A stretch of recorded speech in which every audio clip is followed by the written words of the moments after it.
Olá, eu sou o professor Aldir Abara e seja bem-vindo ao Experimentos Garage. Como eu disse, nós estamos aí aprendendo a usar este microcontrolador que é muito joinha, o Raspberry Pi Pico.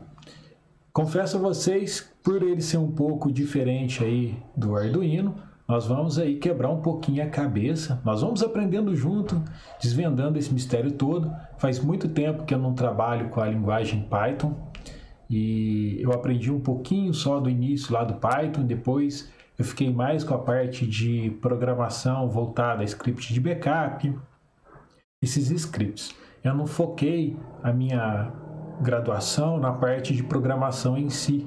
Eu gosto mais da parte de redes, sistemas operacionais, arquitetura. E há pouco tempo eu entrei no mundo da robótica, que era uma área que eu gostava, que eu tinha muita fascinação, inclusive pela parte da eletrônica.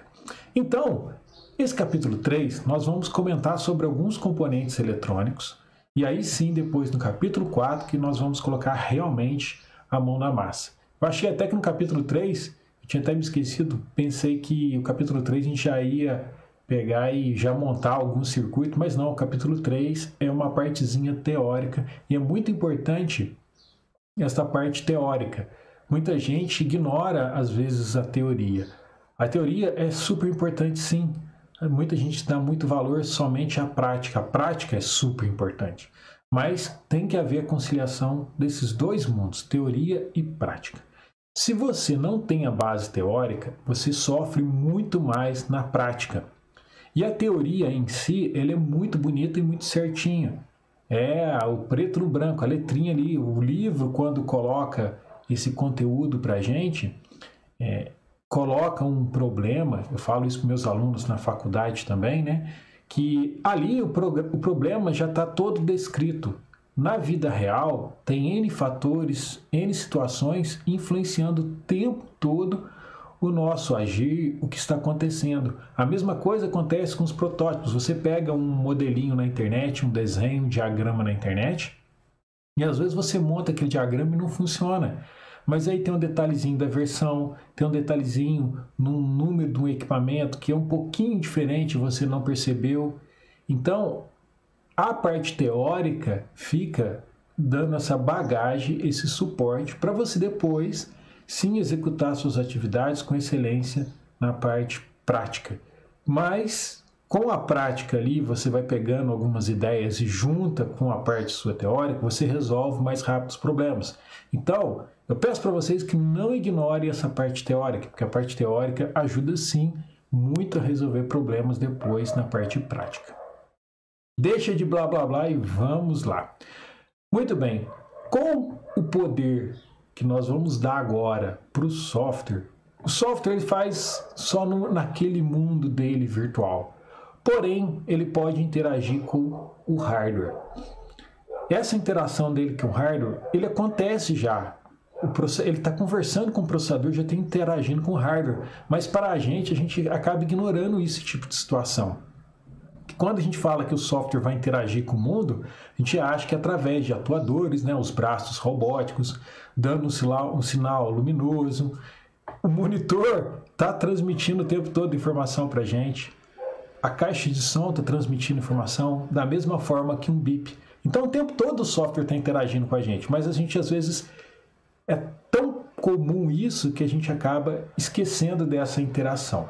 Mas no nosso caso agora, usando essa plaquinha do Pico, nós vamos colocar mais alguns recursos aí de hardware para interagir com o software e criar aí projetos bem legais para o futuro. Vamos lá. O que é importante e esse tipo de situação aqui, que é você ter o diagrama, eu já até coloquei, eu acho que nos primeiros vídeos, alguns cheatzinhos que tem o modelo do pinagem. Isso aqui é legal a gente imprimir, de preferência colorido, numa impressora, sei lá, A3, por exemplo, para imprimir um tamanho maior, para você colocar como se fosse um posterzinho, né? Eu gosto disso nos laboratórios de informática, Porque o aluno às vezes tem uma dúvida e passa o olho, olha lá no quadro, aí ele vê o pino, porque às vezes o pino está meio oculto por conta de fio ou pela posição que você montou, e aí você acaba confundindo. E é muito fácil você errar um pino aqui de lugar. Às vezes eu uso até a técnica de olhar o último pino e ir contando até chegar no que eu quero, porque você olha lá 36, 35, aqui tá grande na tela.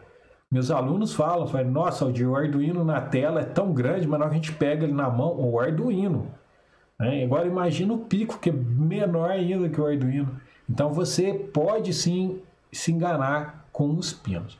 Os pinos que eu tenho, assim, um cuidado redobrado é o pino do GND e os pinos de energia, como os pinos de 3 volts. Esses pinos, deixa eu até mudar minha câmera de lado aqui, porque não vai atrapalhar vocês aí, peraí. Esses pinos aqui, o que acontece com eles?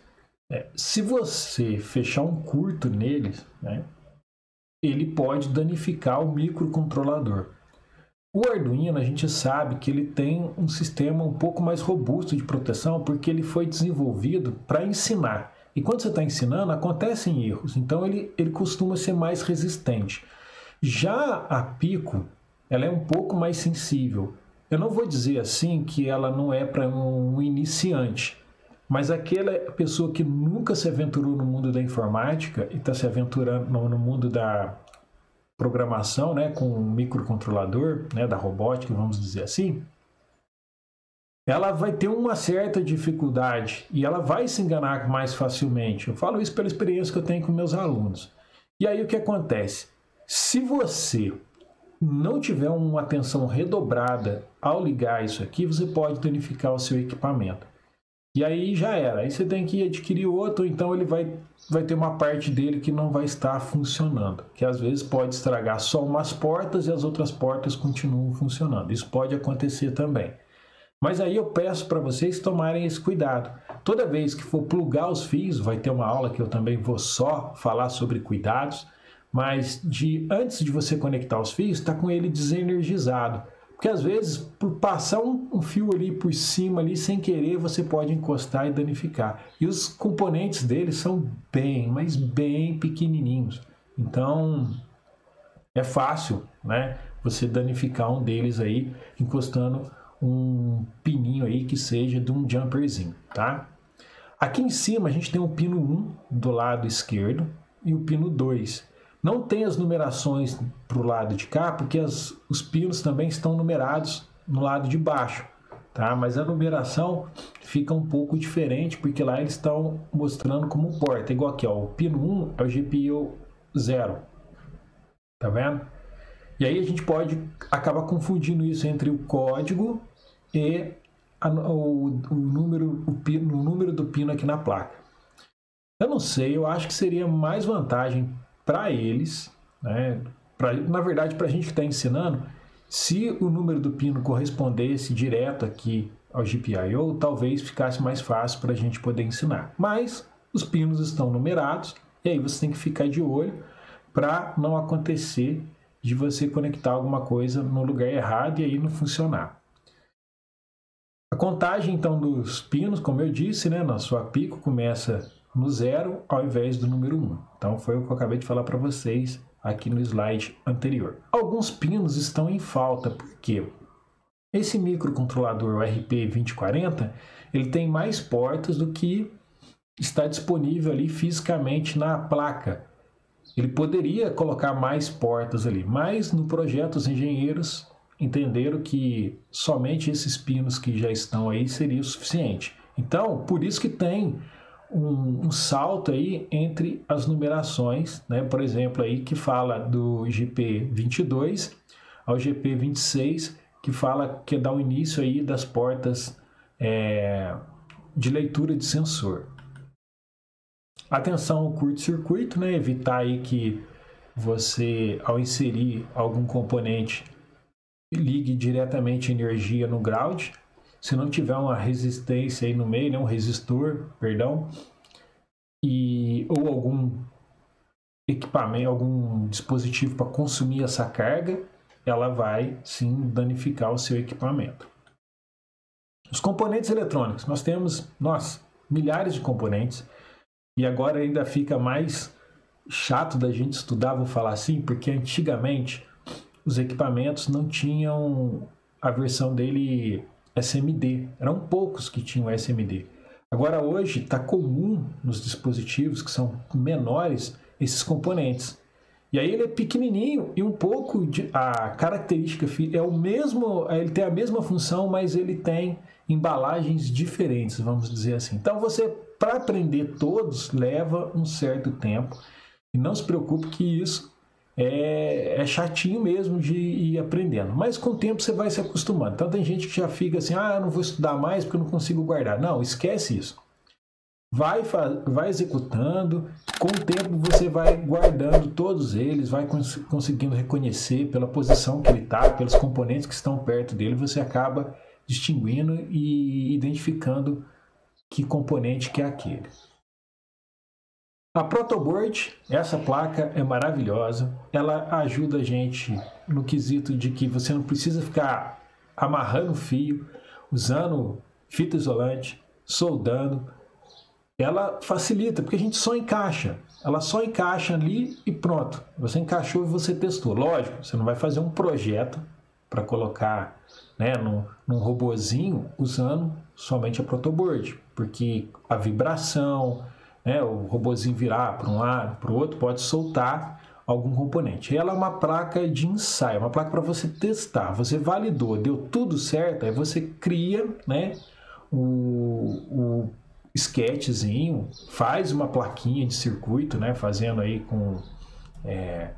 usando aquelas placas que tem uma parte com cobre, aí depois você corrói o cobre, ou você esculpe mesmo, ou faz as soldas todinhas direitinho, né? Então não tem problema. Ela é para poder validar. Então a ideia dela é exatamente essa. Ela vai ficar mais fácil para a gente poder testar e para poder aprender então consequentemente. O que mais? Ela vai ser reutilizável. Ela também tem um suporte a quantidade de energia. Você não pode passar muita energia por ela, não. Eu já liguei uma protoboard dessa com motores para uma CNC e aí a amperagem que passou, que foi muito alta, ela derreteu alguns bornezinhos. Então a gente tem que tomar cuidado também. Usar assim motores mais fortes, né, maiores, que movimentam máquinas maiores, não é legal você usar com ela, porque você pode danificar ela. Principalmente se você ficar por muito tempo. Não para testar até dá, mas para ficar maior tempo ligado, não vale a pena. Ela tem um espaço no meio, depois nós vamos estudar isso também, que é para você acomodar alguns chips e botões, e ela tem vários modelinhos. Eu não trouxe, depois na outra aula eu vou mostrar os modelinhos aqui que eu tenho. Os jumpers, né, que são os fiozinhos. Aí nós temos o fiozinho macho-macho, que é esse vermelhinho aqui, que tem uns pininhos na ponta. Temos um macho-fêmea, que é um pininho de um lado é o macho, do outro lado é o fêmea, que a gente usa para ligar sensores.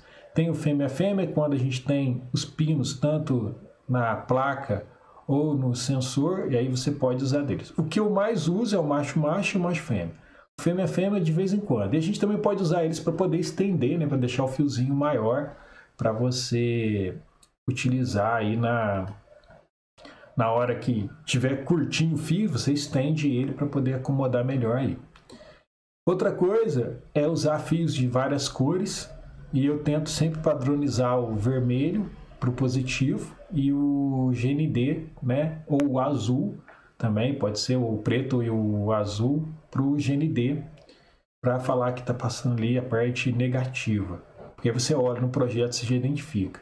Já aconteceu de eu queimar componente aqui, porque o meu querido Marcelo, que me ajuda aí no experimento de garagem, ele montou um circuito e colocou vermelho para o negativo e colocou outras cores, né, para o positivo lá.